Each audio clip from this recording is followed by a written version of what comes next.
A warm welcome to everyone joining us today for our live Parents, Carers and Supporters session.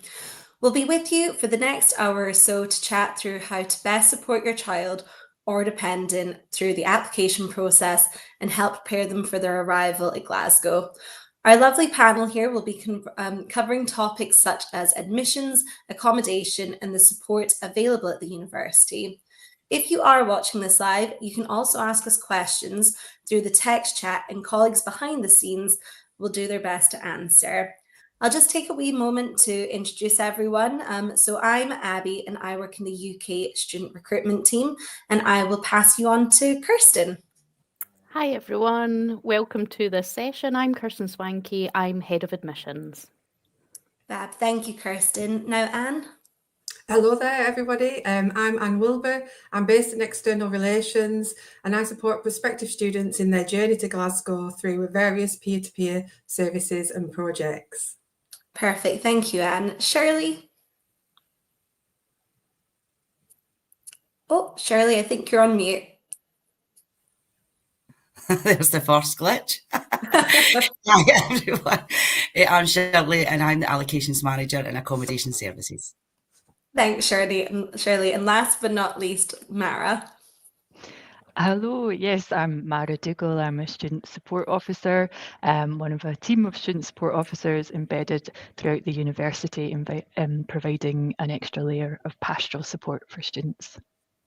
Thank you very much. So the first question is for you, Kirsten. Can you talk us through the undergraduate admissions process and any important dates that we should keep in mind? Absolutely. So if you're applying for undergraduate degrees, you do that via UCAS, and we have a link to their website on our slide deck. If you're applying for medicine, dentistry, veterinary medicine, or to Oxford or Cambridge, the deadline for applications is 15th of October. For all other programmes, the deadline is the 29th of January. Please note, if you're not applying for 2025, that's not a fixed date every year. It will be, the deadline is the last Wednesday in January. Admissions receive applications from mid-September, but the bulk really arrives in two large waves, one just before the Christmas break and one around that deadline date in January. So we in admissions absolutely understand the very anxious wait that applicants have before they can hear back from universities, and we do aim not to prolong that agony wherever possible. So at Glasgow, we would typically make the bulk of our undergraduate offers by the 31st of March, and we do that in line with our major on-campus offer holder event, which takes place in early April. But universities do actually have until the 14th of May to make UCAS decisions.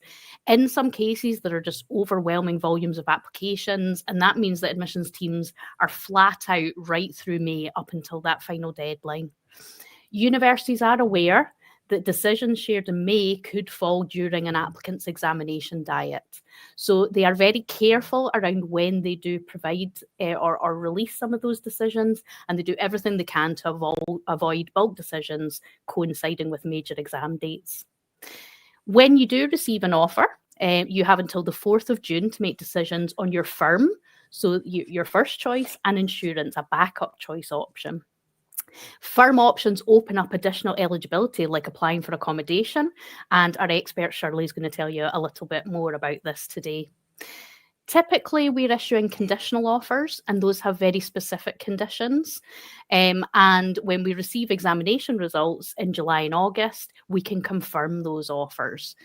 In many cases, we receive exam results directly from UCAS if you are studying SQ8 or A-level qualifications. If you're not studying those qualifications, you can share them with us directly on the applicant self-service portal. At that stage, we can confirm your unconditional firm place at Glasgow, and you'll become eligible for registration and enrolment. And that kicks off in mid-August. At any of these stages, we would strongly advise you to contact us with any questions you have around that application journey. We've got a multitude of inquiry channels, including our inquiry form, live chat functionality, chatbot functionality, or you can talk to admissions during our face-to-face open days or offer holder events too. Rolling back slightly to underline how we assess your applications and the key aspects of the application process that feed into our decisions. We review the qualifications that you've completed to date. So that, for example, could be National 5s or GCSEs. We look at the grades that you attained, spread of subjects over each exam diet, and the subjects that you've studied. We'll also review your pending study and consider teacher predictions on outcomes. Please be aware that we do have some mandatory subject requirements. An example would be something like requirement for A-level mathematics for engineering degrees. We can't consider applicants if they don't have those mandatory subjects. So please make that part of your research when you're thinking about the right options for you. For some programs, you may require to complete an aptitude test, for example, the UCAT test for medicine and dentistry or the LNAT test for law. And in many cases, these aptitude tests have defined registration and assessment windows. So again, do your research as early as possible. For most programs, we make decisions on the application, but there are a small number of programs like medicine, dentistry, veterinary medicine, education, nursing, where there is an interview requirement. The interview could be face-to-face, it could be online, it could be a group situation, it could be individual. But information on the format and some of our expectations around interviews are available on programme web pages. Again, do your research and as much preparation with mock interviews or similar as you can.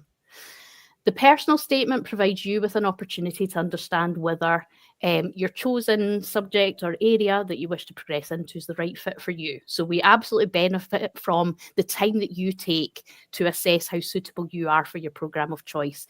And we really benefit from that review and assessment that you've advised us in that personal statement. We strongly encourage disclosure of extenuating circumstances and would advise you to discuss any of these with your referee or the person that's putting together your UCAS reference. We can take the reference as a verified source, and then we can take appropriate adjustments or decisions on that basis. Personal statements can also help us when we receive exam results and we re-review your application. It could be that you've narrowly missed grades, but the suitability that you've advised us of in that statement helps us understand that we could positively confirm you or make you the right sort of alternative. And if any of you are applying in 2026 or beyond, it's just to note that the personal statement format will change slightly on UCAS. It's not a major change, and it's a purely supportive change around better signposting for what universities are actually looking for in that statement.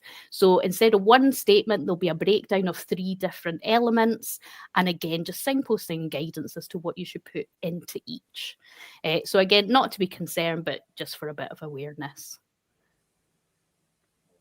Perfect. Thank you, Kirsten. Shirley, I'm going to come to you now. For those who don't currently live in Glasgow, securing accommodation can feel like quite a daunting task, particularly for those with kids moving away from home for the first time. Shirley, can you talk us through firstly how the application process works and also talk to us through some of the main accommodation options available for undergraduates?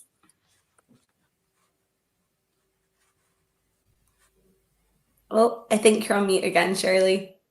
Sorry about that, guys. Of course, Abby. Firstly, I'll be totally understand that it can be a daunting process. I'll try my best to go through how the applications work and give some details on the different accommodation options that we have. Firstly, our applications for accommodation go live in the springtime of each year. So if you are applying to come to the university in 2025, you can actually go onto our website at the moment and register your details so that we notify you as soon as those applications go live around about March or April. So I would encourage you to do that today and put your details in there. In order to apply for accommodation, you have to have firmly accepted an offer of study with the university. Now, it doesn't matter whether that's a conditional offer or an unconditional offer, as long as you've accepted that.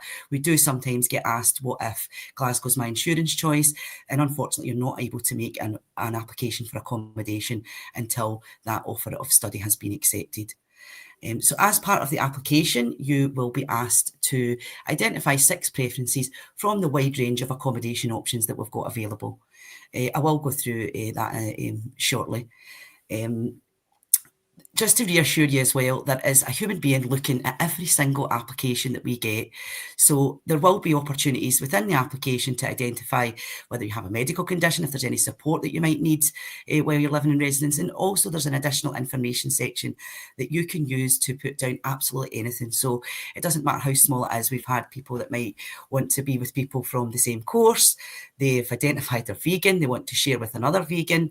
They maybe want to share with friends. That they know. That section's really, really important. And if you put as much information on there, that'll help us to be able to find a suitable accommodation based on the preferences that you've selected. There is a couple of deadlines to be aware of as part of the application. Each and every undergraduate that's new to study at the university, that's staying for a full academic year, that makes an application by the 14th of July and meets any conditions by the 25th of August, they're guaranteed an offer of accommodation with us. Don't be put off by the 14th of July deadline. It doesn't mean that if you apply after that date that you're not going to get accommodation, because we were able to give an offer of accommodation to all the undergraduates that applied with us this year. So it's just that deadline's there for you to kind of encourage you to apply as soon as you possibly can to give you the best chance of getting the preferences that you've selected. Can I get the next slide, please? So university accommodation, we have a multitude of options out there. It's really not possible for me to sit here on with a couple of minutes I've got to go through in each and every one. The best place to look would be our residence profiles, and that's on our webpage. You'll see the website address coming along the bottom of the screen at the moment. When you go in there, you look at residence profiles, there's 11 different residencies, including 3 additional ones at Dumfries to choose from. And most of our residencies are self-catered. We've got one catered option, Wolfson Hall, located in the Glasgow campus, which is up near the vet school. Now, there is a whole, as I say, wide range of different room types, kind of flat makeups. So we've got anything from a twin room where you might share with another student, standard accommodation which has shared facilities like kitchens and bathrooms, and our ensuite options if you want to have your own bathroom, and then self-contained options are there as well if you want your own kitchen and bathroom contained within your room. Most of the options that we have are walking distance to campus, so within 0 to 25 minutes walk. There is a couple of options that we have located in the city centre of Glasgow. In my opinion, that's really the best of both worlds. They're well located in a vibrant area, Merchant City, and the city centre, and the transport links back and forward from the city centre to the university are really reliable. We've got the subway as well.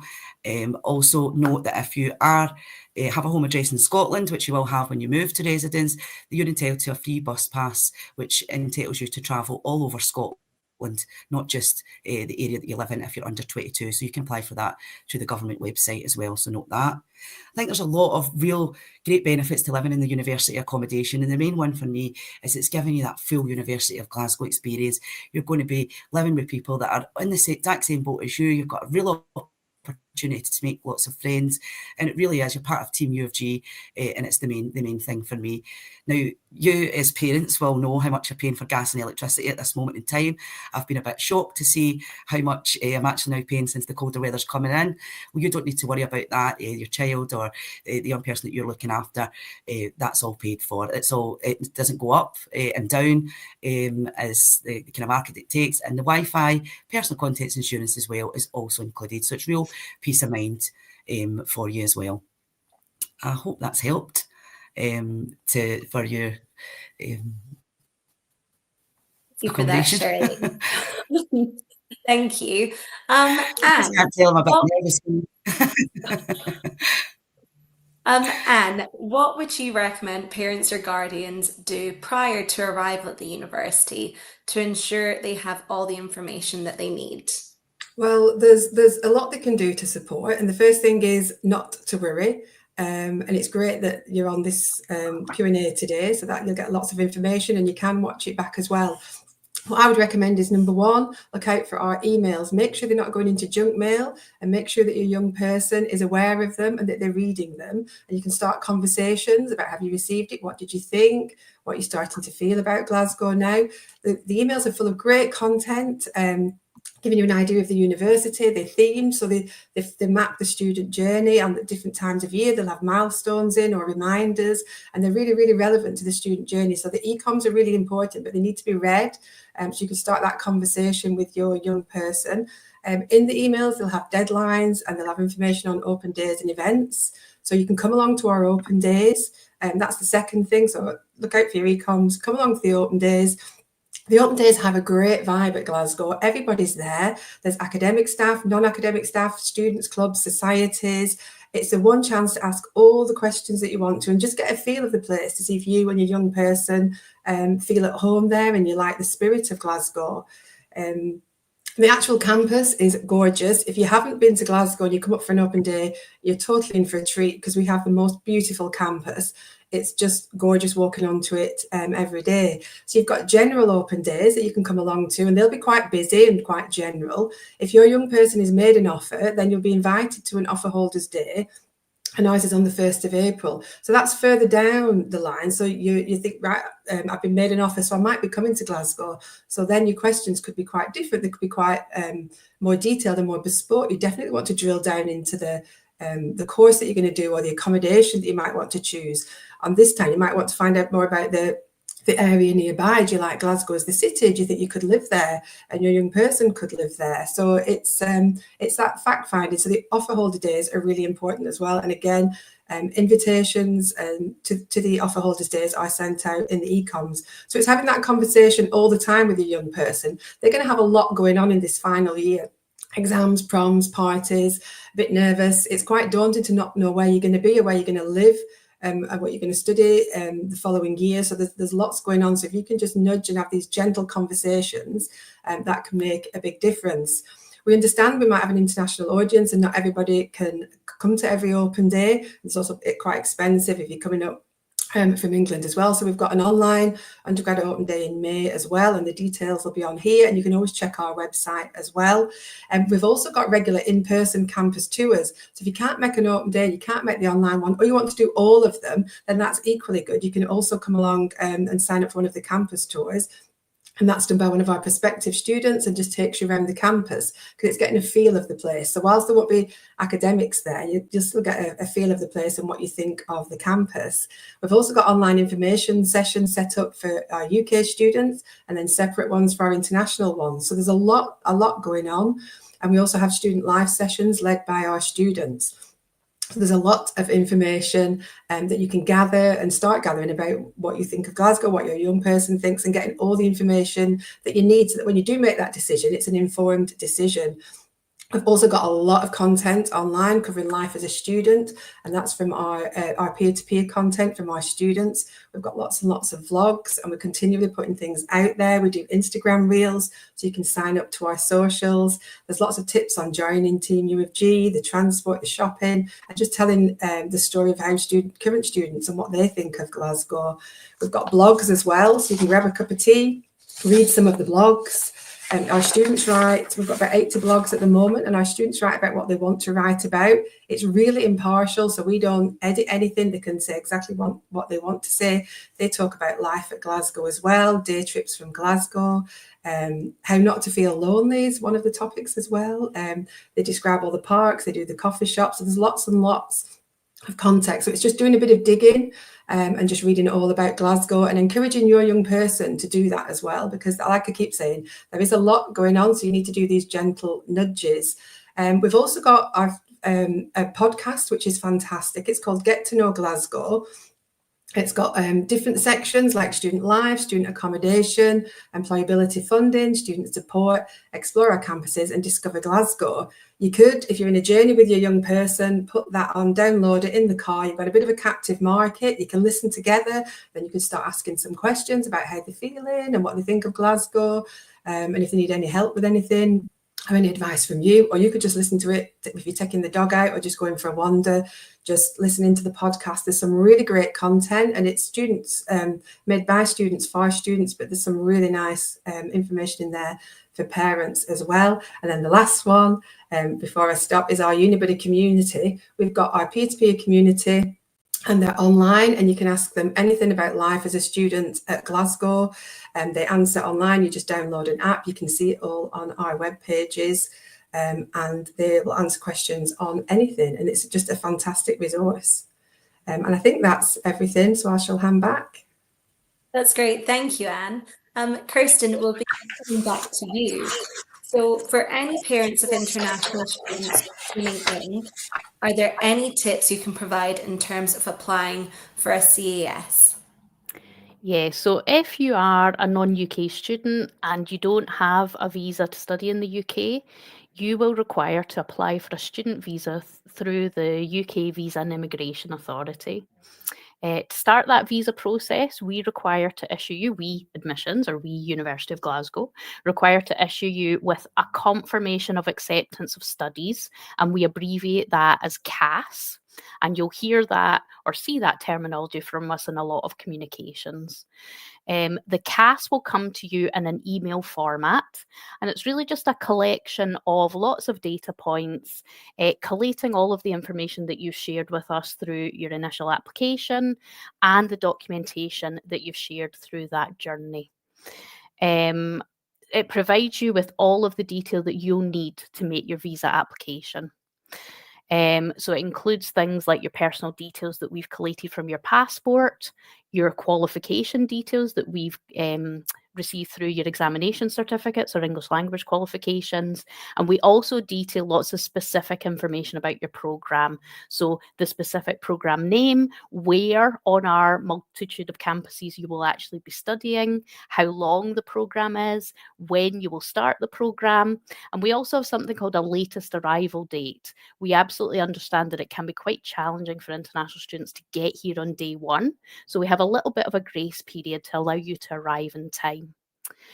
You do have to be unconditional firm, so you have to have met all of the specific conditions that we outlined in your offer, and you do have to have firmly accepted our offer to be issued the CAS. So we talked before around that confirmation and exam results period in August. The majority of our undergraduate students don't go unconditional until August. So we are aware that we need to fast track that CAS for you at that time so that you have enough time to apply for your visa, and that would typically take somewhere in the region of 2 to 3 weeks, and that you have enough time to arrive in Glasgow as well. So that's why we give you that slightly extended latest arrival period. But we will ensure that we issue that CAS with enough time to move through all of those stages. We have outlined a few of the charges associated with the UK visa application process. And again, there are also requirements for you to evidence particular levels of funding within your own bank account. So, for example, you require to evidence that you have sufficient funds to cover your year one tuition fee and your year one living costs. We've outlined the current information, but again, up-to-date information can be found on our web pages. And lastly, I would just highly recommend that you view our video. So we've given you a link within the slide deck to our video on Guide to CAS from our admissions officer, Amelia. So she really takes you through a stage-by-stage process as to what happens specifically in Glasgow, where we might ask you to review information or to take certain action. And she also takes you through some of that visa application process too. So it's absolutely well worth a watch if you are going to move through that visa application process. Thank you, Kirsten. We're going to move on now to what the university is like and the kind of support on offer to students once they've arrived. Mara, you're part of a team that provides subject area support to students throughout their time at university. Could you tell us a bit about that? Yes, thanks very much. So I am a student support officer and one of quite a large team, and that picture only shows a few of my colleagues. I think there's over 20 of us in total, and we're embedded within schools, so within subject areas across the university.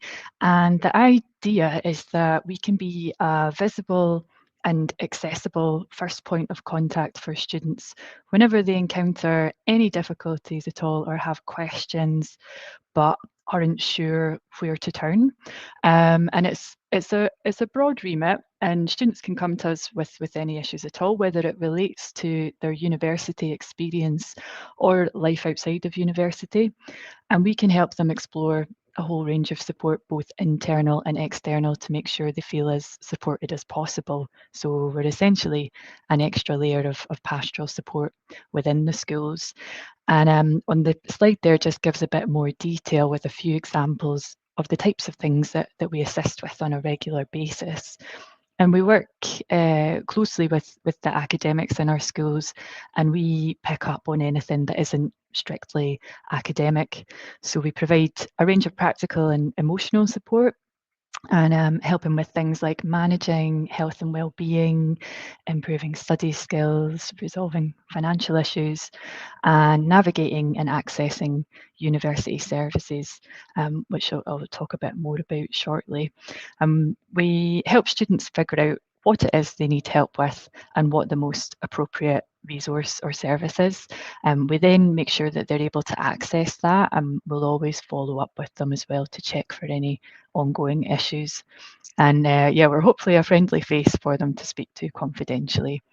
And yeah, as I've touched on, one of the main things we do is help students navigate the various support services the university has. And just to highlight a few of the key ones, on the wellbeing side of things, we have our counselling and wellbeing teams, and they offer various forms of support depending on individuals' needs. So that can range from self-help resources to short blocks of therapy, and they can help with mild to moderate mental health issues such as stress, anxiety, depression, relationship difficulties, significant life changes, and self-confidence.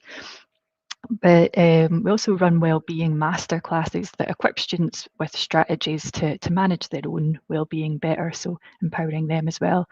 And we have a 24/7 counselling and advice helpline, meaning that students can always immediately access a qualified counsellor should that need arise. We've got an extensive disability service that provides ongoing support and or adjustments for any students with a disability or a specific learning need, so including things like dyslexia, autism and ADHD. And we ask that students register with the service as early as possible to ensure a smooth transition into the university. And there's a peer support program that's called Student Listeners, and this gives students the options of being supported and heard by a trained peer if they would prefer that. Sometimes they find that more accessible. And just going on to the next slide, our student learning and development team are here to help students learn basically how to learn effectively, study skills development. And they offer online resources and classes that they run, as well as one-to-one appointments, which are more tailored, and that's to help students with things like report writing or dissertation writing, revision technique, or the basics like time management. And new students especially can often really benefit from their expertise, as it can help them adapt to the independent learning environment and to the different sorts of expectations or different assessment formats that they'll encounter at university. So that's student learning development. And some other key student services are our international student support team, who provide welcome and cultural events, as well as visa and immigration advice and practical support for our international students. And then the student services inquiry team are easily accessible via their front desk in the Fraser building on campus for support with registration and enrolment, academic documents, forms, and other administrative processes, or just really general inquiries. And then our careers service provide a range of career planning and development support, including things like employability and CV masterclasses, as well as coaching, and they hold quite a range of careers and employer events throughout the year. And it might not be a service at the forefront of new students' minds, but we do encourage students to engage with careers throughout their academic journey, and they also support students in their search for part-time work and or internships, and that's primarily through what we call our Student Opportunities Hub. So right from the start, the Student Opportunities Hub can be a handy place for students to look for suitable work and other development opportunities. And that's it for me, really. And it's not an exhaustive list, but hopefully it gives you a bit of a flavour and an insight and some reassurance as to the many different ways that we support students at Glasgow. That's great. Thank you, Mara. Shirley, could you please tell us a bit about the support provided for those living in university accommodation? Yeah, sure. That really begins with our residents, staff and management teams. They're the people that's going to welcome you on arrivals day, and they're there to really give all sorts of practical support, even just to be a lend an ear, just if you wanted to have a chat. So practical support might be that a light's gone out in your room or you've been locked out of your room, then they can really help with that as well. Now, they work obviously during office hours, and out of hours, we have the support of our wonderful Race Life team. These are live-in staff that are current students that are got a mountain of knowledge. They're living the same experience as you and have a lot of knowledge to share about the hall that you're living in, and also about the general area around you, and they'll be able to give you kind of hints and tips there. They're very much a listening ear to help you settle in to the accommodation as well, and we'll be able to signpost you to lots of those useful support services that Mara went through. They're also there to help organise events. They'll keep you entertained, to help you to make friends, and also just to make the most of your time while you're living in the residencies as well. Really, really, really wonderful resource that we have. They work out of hours, as I said, from 6 o'clock at night to 8 o'clock in the morning and all over the weekend as well. They work in tandem with our security team, who are there also to give you any practical advice and also to ensure that your safety on site as well. Not only just kind of the physical support on site, we've got a lot of online resources as well. I'd just like to plug our UofG Living platform as well. If you want to have a kind of look on there, and you'll see all the various kind of information that's on there, just helping you even up to the point before you arrive, giving you kind of advice on what to bring, what kind of things that you need to do to prepare. And then again, while you're living on site and you just get here, you maybe want to sign up with the GP, you maybe wanting to kind of budgeting advice, all sorts of things are on there. So I would encourage you to go on there and have a look at that as well. Thank you for that, Shirley. Now, Anne, you've worked at the university for nearly 20 years. Can you give us a wee sense of the community spirit at the university? Yeah, of course. So Glasgow is famous for being one of the friendliest cities in the world, and the university is just no different. It's so welcoming and accepting. We have students from over 140 different countries. And we see them arrive and see how easily it is for them to make friends, and they get into the groups. They join the clubs and societies. There's so many opportunities. We're also, the majority of buildings are very close to each other in the West End, which means we're a campus-based location, and that helps build a really good community. So students see each other often, they see the staff, they see the academics. It's just a really, really nice vibe. We're based in the West End in Glasgow again, which is such a bonus. It's a beautiful part of Glasgow.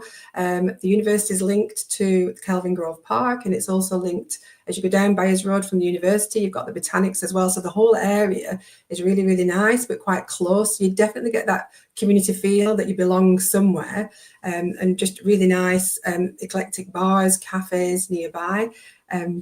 We've got a fantastic security team that Shirley mentioned. In my mind, they are second to none. They're just fantastic. You see them around campus, and they say hello. They like meeting the students. They come along to open days as well. So the fact we've got a security team is amazing. We've got new buildings in Glasgow that have just been, in the last few years, that have been put up as well, and a new building coming along. So our campus is extending, and we have new buildings which look amazing against the old buildings as well. So each, you look at them in awe because of the history of the main building, the historic building, and then the new buildings. But because these buildings are so close, again, you get that compact campus feel. And it's just a really, really nice place to work and to study as well. So it must be fantastic for the students coming in and living here and studying here as well. When we talk about community, we reference Team UofG. So you'll see this in our ecoms and our messaging and on any of our content. So this is really inclusive in that it includes our prospective students, our current students, our alumni and staff. So it's just to let you know that Team UofG is everything, and that's quite nice as well.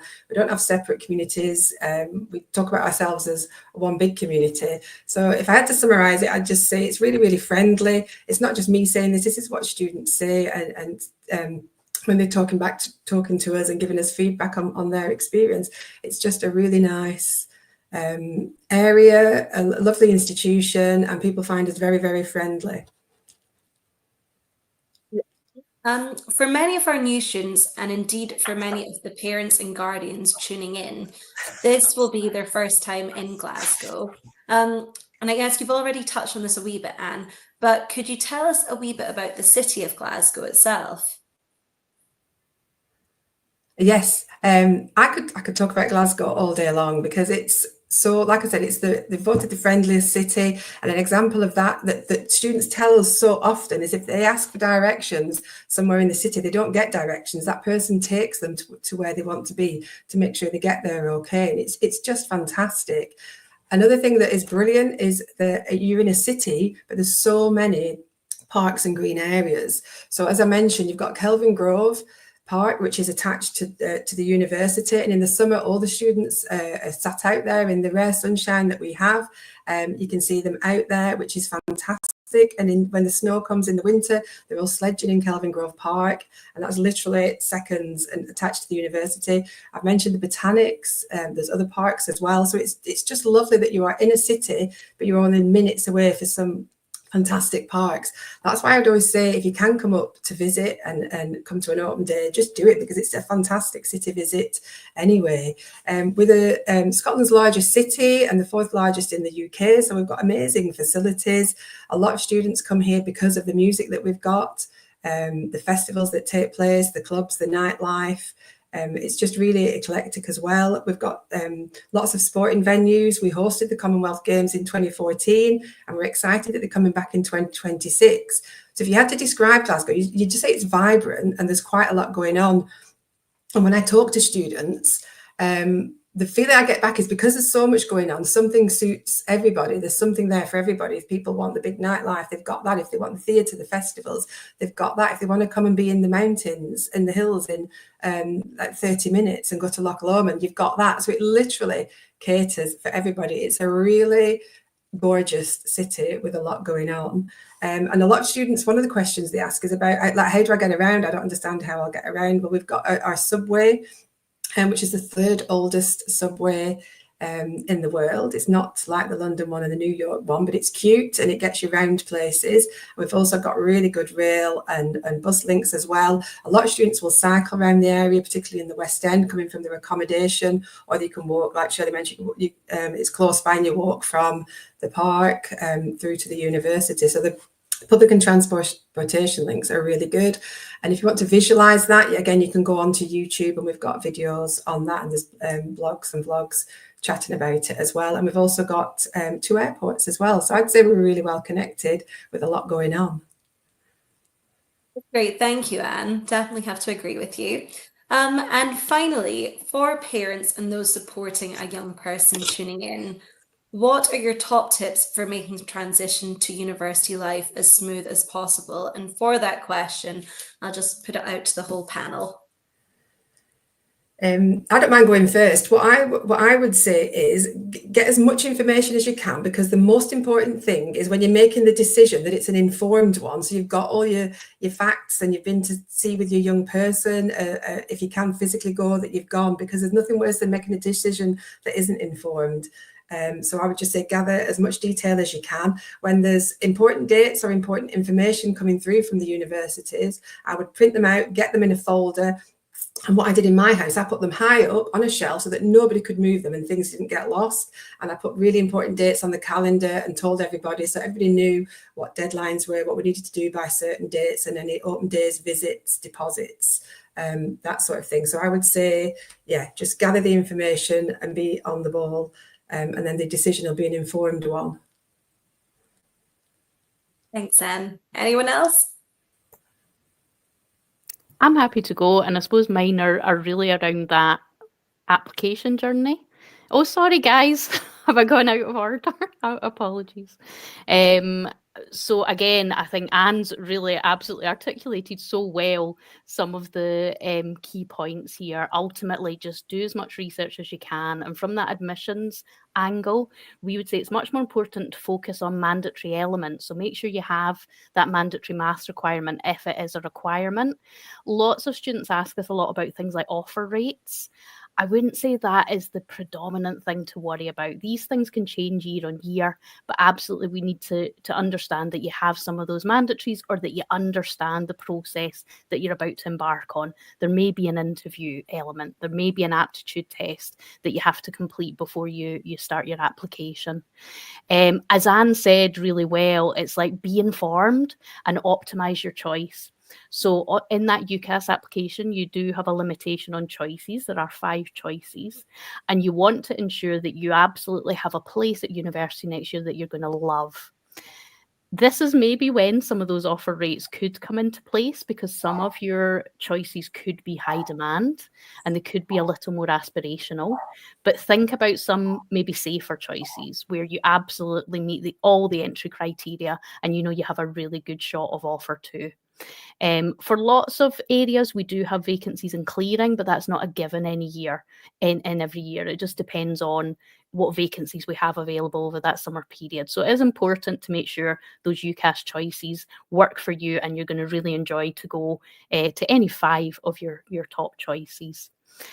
We in admissions would really encourage full disclosure on your extenuating or individual circumstances. So you can use the personal statement to action this. We strongly advise that you talk things through with your referee so that they can provide us some of that verified source information on some of these challenges. And if you don't want to disclose in the application, you can disclose to Glasgow directly. So we do have an extenuating circumstances form that you can find on our admissions guidance web pages. You won't be alone. Last year, we assessed over 1,200 extenuating circumstances cases, and we were able to make adjustments for over 90% of them. So ultimately, if we have that information, we can make an offer that's more in keeping with you and your own circumstances. Anne's hit the nail on the head, and I think given the top tips about don't even just read the comms, print them out and get them on the fridge. So absolutely, we may set some deadlines, and sometimes these are things that the applicants just aren't thinking about at that stage, and they may miss them. So a very common one for us is any of your certified studies, so your National 5 or GCSE mathematics that you've already attained, we may need to verify that, and we'll probably ask you to do that quite early in the process. If you miss some of those deadlines, it may impact your offer. So please make sure that you're aware of all of these and reading everything we send you. From an admissions and a university perspective, we're only sending you useful content. So really encourage reading of that. And I suppose just lastly, and in line with some of those timeline challenges, no news is still good news. So ultimately, it's typical that when you send your application to your university choices, so have tens or hundreds of thousands of other applicants. Again, we take time to assess, because we do, a robust assessment across all the information that you've provided, and it can be that there may be that additional selection of an interview as well. So if you're not hearing from us immediately, it doesn't mean that you're on hold. It doesn't mean that you're in a backup queue. Absolutely, it's just how long it takes universities to move through all of those applications. So it can take weeks, and please don't feel that hampers your chances of an offer. And I realise I've run off the line on I suppose, the spoiler alert around what our offer rates are, but ultimately they're exceptionally high at Glasgow. So if you meet our mandatories and you meet our entry criteria, we want to make an offer to you. Even for our high demand programmes like medicine or computing science, the majority of our applicants do receive an offer. So our average offer rate for undergraduate degrees is 67%. It is absolutely worthwhile making an offer. Thanks. Thanks, Kirsten. Shirley, do you have a top tip for accommodation? Yeah, well, I always say from an accommodation perspective, community residencies, it's like that stepping stone between home and the outside world that you're going to go into full independence. I would just, if I was giving advice, I would encourage them to embrace the opportunities that are there that's at their feet, along with the challenges that it brings to them, and take advantage of all that support that we've spoke about, and to help them get through that as I guess as seamless as possible, really. I think that's the best tip I would give.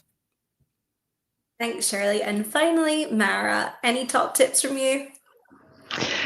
Yeah, well, just thinking about, you know, for when the student gets here, it can, like, of course, initially be quite daunting with so many new things to contend with at once. So I guess it's just always helpful to reassure students to try and keep things in perspective, like reminding them that they're not alone in that there's so many others having the same struggles, but also they're not alone because, as Shirley was saying as well, there's just lots and lots of support at hand. So gently encouraging students to reach out and make the most of the support available is always a great help. And in particular, if they identify and have the contact details for their student support officer from the start, then they've just got that on hand. They know who to contact if they encounter any difficulties, or just, you know, have some questions that they're not sure who to go to. Having that person identified from the start, it'll be a good help to them too. Perfect. Thank you very much, Mara.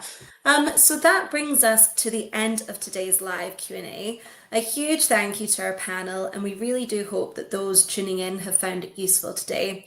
If you do require further information, you can visit our parents' web pages, where you'll find useful links and some further video content for parents and guardians. If you have any questions, you can also contact us through our inquiry form, and one of our team will get back to you as soon as possible. So thank you very much for tuning in, and bye for now.